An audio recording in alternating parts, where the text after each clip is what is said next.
The conflict in Sudan seems to have taken a backseat as the focus is now on the Middle East. However, the conflict has escalated. Many were recently killed in Darfur, while the media is paying attention to the Israel-Hamas war. A former South African president has called on the international community and stakeholders not to forget the people of Sudan. More than 270 peacekeepers lost their lives while serving in these missions. And we owe it to those men and women to seek peace and the protection of civilians in Darfur today. Let me express my particular sorrow for the victims of the recent massacre in Adamata in Western Darfur State, as well as others before, especially the Masalit.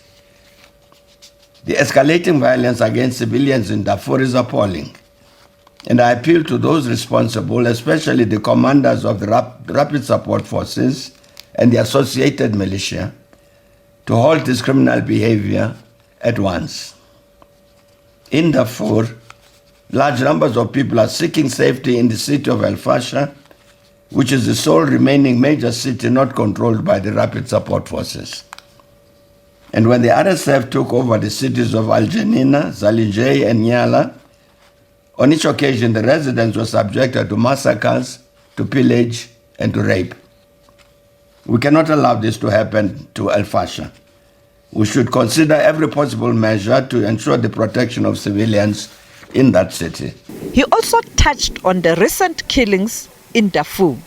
In this regard, I believe that it is imperative that the United Nations Office for the Coordination of Humanitarian Assistance, OCHA, should immediately act to implement the decision arrived at in Jeddah, in the Kingdom of Saudi Arabia, and announced earlier this month, on November 7, according to which the Sudan Armed Forces and the Rapid Support Forces committed to take steps to facilitate increased humanitarian assistance and to implement confidence-building measures. Among others, OCHA will have to ensure that the Sudanese civil society organizations involved in humanitarian assistance are involved in the processes led by OCHA.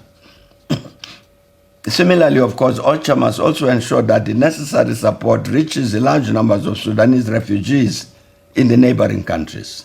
Mbeki has called on the regional body, IGAD, to maintain contact with those who are facilitating the talks in Jeddah, as well as Egypt and other neighboring states. Sophie Mkwena, SABC News, Johannesburg.